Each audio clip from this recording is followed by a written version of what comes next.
રાજકોટની ઘટના અંગે કોંગ્રેસના સરકાર પર પ્રહાર કે જ્યાં કોંગ્રેસના મુખ્ય પ્રવક્તા ડોક્ટર મનીષ દોશીના પ્રહાર. સાંસદે ફાયર એનઓસી માટે લાંચ આપવી પડે તેવું મનીષ દોશીએ જણાવ્યું, જ્યાં 70,000 રૂપિયા લાંચ આપ્યાની ખુદ સાંસદે કબૂલાત કરી. સામાન્ય જનતા રોજબરોજ લાંચ આપીને કામ કરાવે છે, જ્યાં ભાજપનું વિકાસ મોડેલ અને ભ્રષ્ટાચાર કેન્દ્ર સ્થાને છે.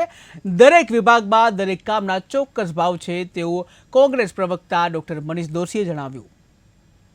રાજકોટની અંદરની દર્દનાક ઘટના અને આ દર્દનાક ઘટનાની પાછળ ભાજપાની શાસકોના ભ્રષ્ટાચારના એક પછી એક કાળા ચિઠ્ઠા ખુલ્લે પડી રહ્યા છે. ભાજપાના હાલના સાંસદ ખુદ કબૂલે છે કે તેમને ફાયર એનઓસી માટે 70,000 રૂપિયા ચૂકવાતા. સાંસદ વળતા પાછા મળી ગયા, પણ આનાથી મોટી ભ્રષ્ટાચારના કચ્ચા ચીઠા ભાજપા સરકારના મોડેલના બીજા ક્યાં હોઈ શકે?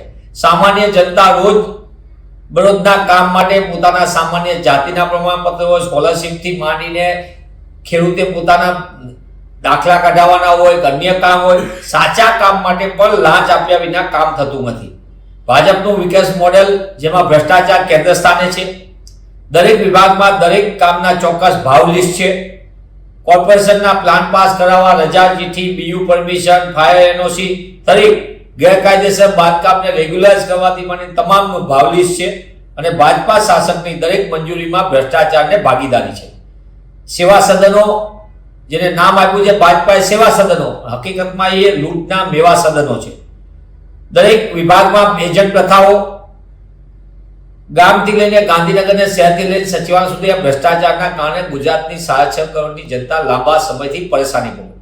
ત્યારે હું આપના માધ્યમથી માંગ કરું છું કે ભાજપાના હાલના સાંસદે જે ભ્રષ્ટાચારનો કાળો ચિઠ્ઠો વધુ એક ખુલ્લો પાડ્યો.